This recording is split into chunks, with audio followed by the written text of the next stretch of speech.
Здравейте, аз съм Атанас Михайлов, актьор и режисьор. Идвам от България, специално в Истанбул, Турция. Винаги моите приятели и всички около мен казват: имаш много хубава усмивка, обаче идва време, когато трябва да направиш още нещо за твоята усмивка. Затова съм тук в Dentix. Много приятели казаха: отиди в Dentix, Dentix най-добрите, и наистина са такива.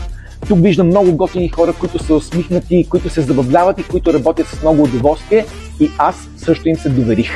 Така че, моите приятели и аз разчитаме на Dentix да имаме още по-голяма и бляскава усмивка.